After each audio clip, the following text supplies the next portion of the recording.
Well, welcome to the Kinsler Brown or the KB article that we call it here. Today we have a special guest, Brian Alexander. Nice to have you here today.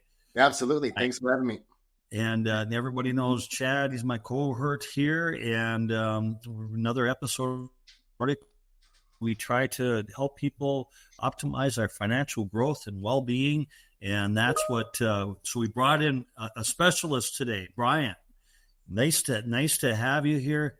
And tell us a little bit about yourself. I mean, you got a pretty vast background, and what led you to kind of coming into the type of business that you're in now, or what was the revelation about that all about? Because you've got an extensive background, and I love it, what it is that you do. Yeah, so I'll give you the quick and dirty, very high level bullet point overview and condense my whole life into 3 minutes. So, I'll rewind back to about 25-ish or so. I was at a Fortune 50 company in sales, kind of climbed my way to top 10% over the course of 7 years. And I was an individual contributor. So did really well there, decided to open a CrossFit gym as a hobby, and ultimately opened it for my wife to have something to do. By the way, she never asked for that CrossFit gym, or she did not want to necessarily. Hey, hon, I got you a gym. How'd that go over, bro? I mean, that's real well. It started off okay, right? It's a full-time career. I'm doing really well financially. It took 7 years, or at that point, it was 5 years. But it took 5 years to build my book of business to a point where, I was continuing to rise in income, and, I had established myself, and I fell in love with CrossFit during that kind of process. So I decided to open the gym and have my wife run it as a small little hobby. It was like a 1,600 square foot thing and maybe $30,000 startup. So barrier to entry was nothing. I had some business acumen, but I'd never run a business. And my wife had zero interest in running a business, or having any part of that really outside of just kind of like mingling and coaching and getting in shape. Okay. So, that kind of turned into a beast on its own. It grew exponentially. We grew to right around 300 members towards like the apex of it. Went from a 1,600 square foot gym, essentially to 10,000 within a year. And then within the next month or two, we expanded to 17,000. So you can tell my personality. I'm kind of like this all in kind of bet on myself. I'm not very objective, but it all worked out. Right. And I began mentoring and doing business coaching for other CrossFit gyms, for another company who really did a good job in that little space. Right. So they hired mentors. I was a 1099. And, part of that was teaching systems and processes. And, over the course of about 4 years or so, I had logged, hundreds and hundreds of hour-long Zoom calls with gym owners, who, by the way, are not business people most of the time. If you've ever read the E-Myth, they're kind of the technician. They're very passionate about helping people, but they never quite signed up for what comes with owning a business, right? So very necessary to be able to teach them about business. It was like this little MBA course packed into one. But through all of that, no matter how good the systems are, no matter how good the processes were, I kept running into the same problem, not only watching hundreds of gym owners go through the problem, but me myself as a business coach and mentor was experiencing the same problems. And it always came down to the people, having the right people executing the business strategy or the systems and the processes. And after banging my head against the wall for years and getting it wrong many times myself and watching everybody else get it wrong, I finally said either everybody else is an idiot or I'm an idiot. And maybe I need to look in the mirror and kind of figure out what is happening. Maybe I'm missing something. And that kind of led me to all of the people side of it, the assessments, getting the right person into the right seats. I read a book called Rocket Fuel. If you've ever read that, Visionary. I haven't read that. Okay. Great book, Gino Wickman. And they have a model, the Visionary and Integrator model. EOS, right? That's kind of the follow-up to EOS, right? Exactly. To action. I'm a classic visionary.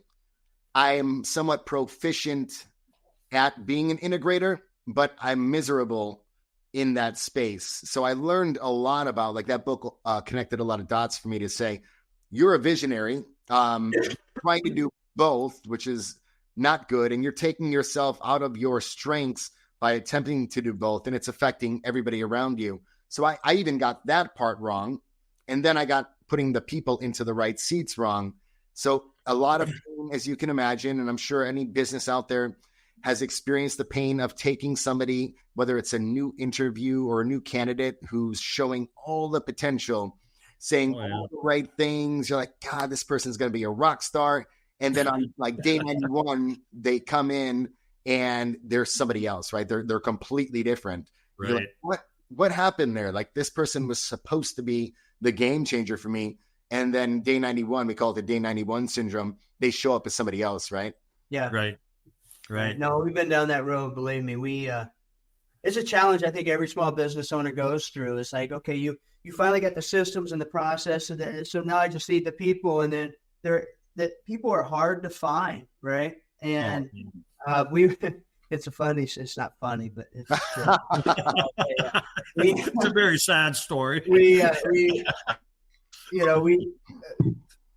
been in the tax space for a long time, whether it be corporate tax credits or individual retail tax offices, right? In that middle, we were working with small business owners a lot, just kind of a small thing, but it wasn't something we were putting gas on and growing and trying to scale. So said, okay, let's put some systems and processes in place, CRMs, workflows, everything you need for a smooth business. Right. That was the hard part, we thought. And then it's like, well, let's just go find some people that align with our culture, our values, our success behaviors within the organization, that are on the wall, that we share with everybody, right? Yep. And so what happens is we're recruiting, we get a lot of people in. And these people aren't no good. I mean, my Indeed sucks. ZipRecruiter, we're sending us all these people. Why are we getting these resumes, right? Anyway, we ended up weeding a few out, and we said, let's interview them. And we got desperate. We needed people, and we knew they were probably 50 to 75% up the culture value, and kind of maybe we can coach the rest, right? We can teach the rest. Well, we hired 4 people to put butts in seats, and within 45 days, all 4 were no longer with us. So that just speaks to the importance of knowing who you're hiring, having the cultures and everything. But one thing and we've looked at kind of a free version of what's the DISC assessment, right? And we've done that. Right. It's good value, but man, it's extremely important to know your folks, and it's probably a next step for us, to be honest with you. But can you kind of contrast businesses maybe that have been using what you're doing for a few years compared to where they were? I mean, what sort of shift or dynamic shift is involved in that? I imagine it's a big one. Yeah. So you mentioned DISC. So, a little fun fact is there's 800 assessments out there on the market. If you Google assessments, but there's only like a handful that are actually scientifically validated to be used for hiring and selection. So that means, this data is reliable and repeatable over time. DISC is an amazing assessment, but it's designed for the point of hire and then post-hire. So not to hire somebody, but to coach somebody who's already been hired, communication styles, things of that nature. It's kind of like, you have a steak, and you could cut a steak with a spoon, but really a steak knife is going to be your best utensil to cut a steak with, right? You could do it with a spoon, probably not the best, but it's great for ice cream, right? A spoon's perfect for ice cream. Steak knife, probably not the best. So you have to look at it like, I need the right tool for the right job. I think a lot of people make the mistake of, they actually recognize the need to use people data and assessments, but they choose the wrong assessment. They might have kind of a bad experience or maybe not a consistent experience. So they kind of lose faith in the assessment, and that they kind of throw out the baby with the bathwater, right? So they're just grabbing something, and the DISC is one of the most known out there, I presume, right? Right. about it. They grab it and say, okay, I've implemented that, right? Yeah. Not the best approach. I get it. That makes sense. Yeah. And you mentioned Mark Bielek, he's one of my clients, use DISC and now he uses predictive index. It's really about, it's how repeatable and reliable is that data. It's about defining the behavioral requirements for that specific role uniquely. So a CPA at your firm versus a CPA at another firm is different. A COO at one firm is different than a COO at another firm. You can't take like a canned COO profile and say, I'm going to hire my COO against that. Our process is a lot more involved in terms of having all the stakeholders give their input, and then we reconcile the differences between all the stakeholders and come up with this solid job target that we can hire against. Wow. So what was your revelation that you had? I know I had a lot of training in the military. I went through school where they teach management, which has nothing to do with leadership. Hopefully they teach leadership now in school or what it may be. I don't think they have, but it got that management concentration and the whole 9 yards, but it wasn't what we were trying to do. And we failed miserably for the longest time in hiring people and saying, hey, we've got the structure here, but then we'd have the wrong butts in the seats, but we were just trying to fill those seats. Yeah. And we learned the hard way. Was that kind of like that for you, Brian? That where you just like, I've got to be a bit more specific on here. Or was there an aha moment that you had? Yeah. So, getting it wrong one too many times. What I realized was, so here's like one of the biggest lessons you all can take away from this. Our natural hardwiring, it's kind of like a rubber band in its natural state. It can stay like this in perpetuity, right? It can stay like this forever. Now, we could stretch. Human beings, we can do and be anything we want. So we can stretch, but it's going to take constant energy and effort to hold that stretch, right? And then we'll snap back to the natural state. So that's kind of akin to that day 91 syndrome. The person that shows up for the interview may not be the person that shows up on day 91. And it's all about, okay, well, if I have a position that have specific behavioral requirements, I want to find somebody that could show up as themselves more often than not from a behavioral perspective. I can predict success in a role based on that one factor, given that they are a good culture fit and they share your values with the company.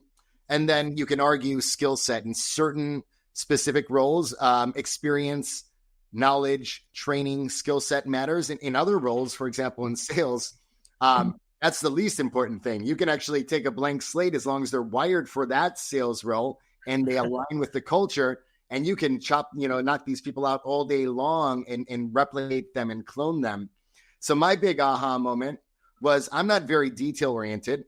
My wife is slightly more detail oriented than me. And I forced her into kind of like that COO integrator role because I was thinking, well, she's better at it than me. That must be her thing. She wasn't wired for that at all. Once I started kind of understanding this and doing assessments, then I started doing it with my team members and then all of the small business owners and their teams. And I'm like, okay, this is legitimate, but I have to make sure I'm using the right assessment. And I use predictive index and Colby for those because they are scientifically validated. But, you can't help somebody until you know who they are and until they know who they are, because a lot of people aren't self-aware. Right. And they'll for any opportunity, if you're a great leader, you're going to attract people that will run through walls for you. Doesn't mean they're a good fit for the role. Now, they might be a good fit for the company and culture, but you could fail people and actually ruin them and ruin relationships by putting them into the wrong seat. Right. As most people, like they said, most people quit their jobs or quit their employers, not the job, so to speak, so. Right. So, it's usually what happens in that case. Okay. No, that's fantastic. Hey, Brian, you speak a lot towards self-awareness. Why is self-awareness important in this whole aspect? Is it being honest with yourself? Is it getting other people to be honest with themselves? Is that what you mean by that, or explain that? Yeah. So as a leader, self-awareness is probably one of the most important, if not top 3 type of traits, right? You cannot lead people the way you want to be led. You have to lead people how they're wired. You have to meet them where they are and lead them how they need to be led. But you can't just subjectively guess that. So we can't blanket manage people. I can't treat people the way I want to be treated because a lot of people are wired very different than me. But you have to understand what those individuals uniquely need. But without data, you're just guessing at it, right? But as a good leader, it's your job to figure that out. It's actually not their job. It's your job not to fail them. And this is a big component of that. So it sounds like this is kind of an ongoing index, right? It's not just, hey, I need to hire for this seat. This is our culture. This is kind of what the tasks are. This is kind of how the management and executives line up. But you're saying as we continue to grow as an organization with that person and that person with us. Yeah. It's a continuous process that you have to analyze. Yeah. So, you never want to lose good people, right? Once they feel like they're done developing personally and professionally, they're going to leave your organization no matter what. So you have to be able to create meaningful career maps for them and show them that there's a light at the end of the tunnel or another step within your organization to keep them. So hiring, getting it right out of the gates is important. But now, once they're hired, you also use that same exact data to give your leaders and managers, or if you're a business owner interacting with your team members right now, you have to understand how they're wired. So what are their motivating drives? And then we can predict both the needs that they have uniquely based on how they're wired and the behaviors that you will see from them with these indexes. And now it gives that leader a big, insight into that person so they can better lead and manage that individual without guessing, without blanket managing people, because it's very easy just to, blanket manage a team of 5 or 10 and just say, well, whoever rises will keep and whoever doesn't, we're going to get rid of. They'll stay right where they're at, not going anywhere. And there's something to be said about, there are A players and there are people that constantly want to improve and get better. There are what we call B players who they might be great for the culture, but maybe they're not like sharks that just want to continue to advance. And those people are important too, but you can build an outstanding organization on B players. Sure. Totally understand. Now you were talking a little bit about, I'm trying to see where I'm going with this, but now you're married and your wife, she was the instigator or the integrator. Yeah. Now we're in trouble. The integrator and such. How do you, and sometimes I struggle with ourselves, and maybe Chad does too. We have operational, we have tax offices, type of thing, and and we're not at the tax offices right now, but it's relative to us to be seen or whatever, and we can't always be there if we're trying to grow a business, and sometimes you get a little bit that's hard. And you want to portray leadership, but I think we're all kind of we're basically everybody that's on this podcast is we're visionaries, and how do you get to where your people see you that we're trying to do things and moving things along? They don't necessarily know what our business is, but we're always trying to propel the organization forward. And how do you keep yourself relative in front of your employees, being the leader that you want to be, but you can't always be there side by side with them? What does that look like to you? Yeah. If you are a visionary, you do need a second in command to some degree, because that is stuff that you will, ignore, or you will not give the attention that it needs or deserves. And the people that you're leading feel that, right? So that's kind of like step number one. But the second in command, what do you mean? Second in command, integrator, right. Okay. COO type, right? It doesn't have to be the exact title, but there has to be somebody who owns the results of where the rubber hits the road. If you're the visionary, you're like this guy with the whiteboards. Right. Sometimes you're coming up with, way too many ideas and they're never getting implemented well. So you have to first understand who you are, how you're wired, where your strengths and weaknesses are. Then you have to fill your gap, whether it is a partner or you bring in somebody from the outside as an integrator / second in command, or maybe you just have somebody internally that kind of fills that gap, but you know exactly who the right person is to fill that gap. They usually need to exhibit leadership abilities and or want to become better at leading people. That's like a requirement, number one. But then they have to be wired for that too. And you'll notice when you have that gap filled, if you are that visionary that lacks that, you'll get a lot more traction, a lot more synergy with your ideas actually coming to fruition, and people will take you a lot more seriously as you're interacting with them. But if you're just the idea guy with whiteboards and you're constantly creating chaos, then you're probably in trouble. Right.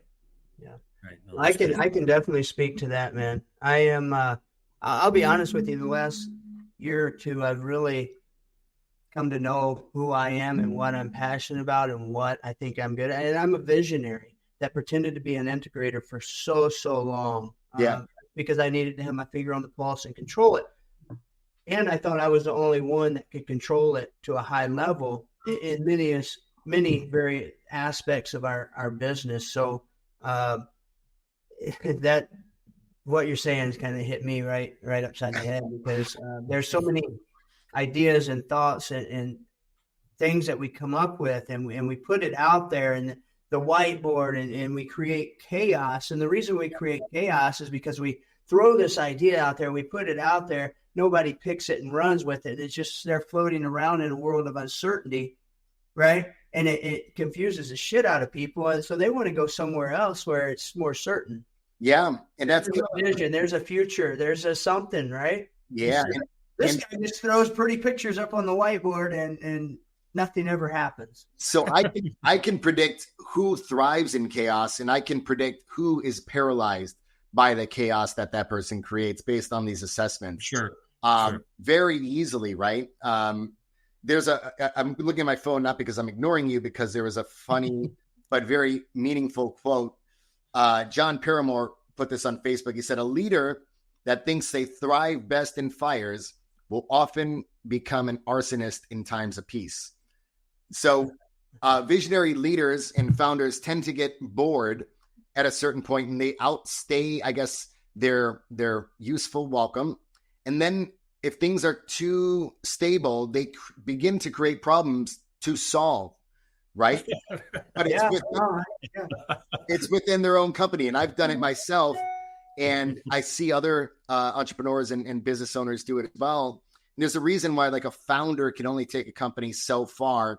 Right. And then you have to, bring in, possibly an executive to run it, to keep it stable, because usually entrepreneurs are innovative. But at a certain point, like, there's no necessary need for innovation beyond a certain point. Let's just seal this in, keep making money here. You go play around in some other sandbox. Just don't screw this one up. Right. Right. And we have seen that before. And I mean, I've seen that before within some larger organizations where they just like, what are you doing over here? You're where you're at, and now you're all over here again, type of thing. So, how about Tom? Do you, not everybody's favorite subject or whatever, and I know it's not, but evaluations, is that something that you do regimentally, and how often do you do those? So if we're coaching managers and leaders with their people, whatever their ideal schedule is, but it's got to be more than once a year. But it can't be, too frequent, right? How about for a new hire? So a new hire is, I would say, at risk for the first, 90 days for sure. Sure. So not necessarily an evaluation of sorts. Right. You have to understand that person's going to need a lot more time and energy, because people underestimate the actual cost to hire somebody and bring them on and to lose them. So you have to recruit them. You have to train them or onboard them. You have to train them. A lot of time spent interviewing and valuable time from the business owner or executive team that they don't really quantify. So there's this at-risk period, And if you lose them, there's not only the cost of losing that employee, there's the cost of everyone having to kind of fill that void and gap from the rest of your team. Then there's the cost of going back and re-recruiting, re-interviewing, rehiring, retraining, Right. recruiting. And if you have a position for about $100,000 a year, the actual cost of turning that employee over and losing them is about $250,000 all in, right? Tangible, intangible. Right. And so, I use the example of what if we put that cost as a line item on your P&L? Would you take hiring and losing people and churn of employees a little more seriously? Or, are you going to keep kind of brushing that under the rug and be like, well, we'll get them next time. Right. No, that's very well said. Thank you very much for that. Yeah. No, that's a very powerful stuff. I mean, I can attest. I think Kyle and I probably screwed up in every area of this at some point along the way. Question, kind of with smaller businesses. I know everybody's got a budget, but there's some uniqueness. Not every business is the same, right? Yep. And part of our business, one of our businesses, is very seasonal. However, it's also very difficult to find, because it's a technical skill, right? We deal with people, individual taxes. Right. So it's very hard to replace them every year. That market's competitive, right? So we try to do things to keep our folks on,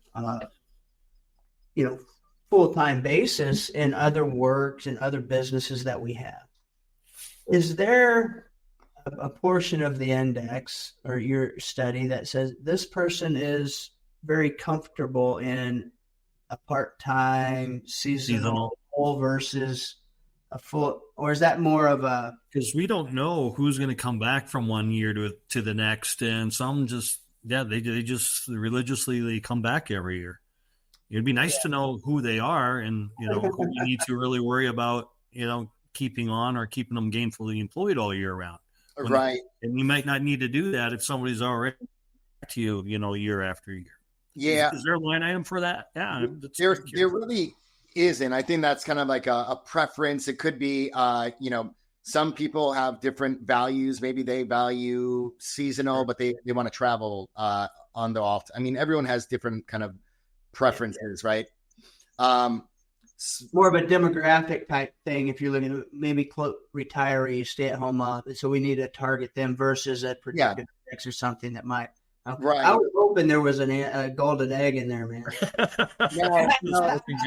If you do it, if you have multiple companies, for example, let's say you were using this type of thing and you have 3 companies and this is part-time, but you have 2 other companies that have jobs and needs. You'd have a job basically target defined at all those other companies.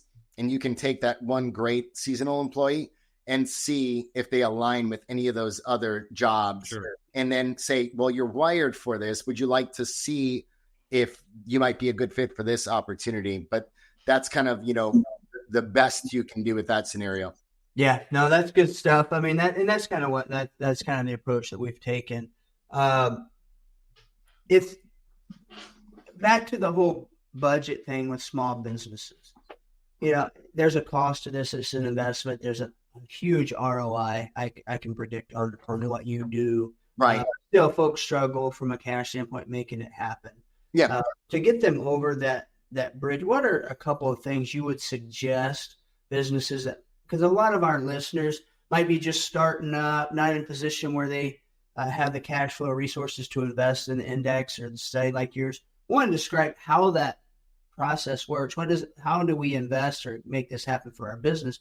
But if you can't do that, step 1 is this. Step 2 is this until you scale up to where it's a no-brainer for them to do this predictive index. Yeah. So, you just have to get really good at defining the role. Obviously, you guys have done a great job from what I can tell when we talked earlier about defining what the core values are. So when you look at any candidate, whether you have an assessment or not, you have to look at the whole person, right? You're going to look at their resume or their skills and experience, and that's one data point. You'll look at core value fit, culture fit. So do they align with the core values that you've established and you want to both hire against, but also protect and fire against, and fire quickly against? Those 2 data points at a very minimum are good. The challenge with that all is you could say all the right things on an interview. You could, look at a good opportunity and just say, you know what, I'm going to give it my all and just see what happens. You can kind of lie in your resume a little bit, right? Everyone kind of makes himself look a little bit better on a resume, but you can't run from objective data. So the actual, assessment, if you do or are able to deploy that, is just that one data point that allows you to know that that's one less thing you have to worry about to get it right. Awesome. And no, that's tremendous, Brian. And a little story that we had, Chad and I, we interviewed this one lady about 4 or 5 years ago, and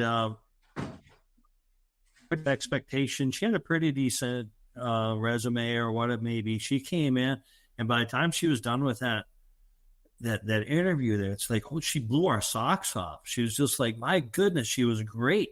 And then we got her rolling into the system here, and she just wasn't good. She just wasn't a good fit for her. Now, how did she do that?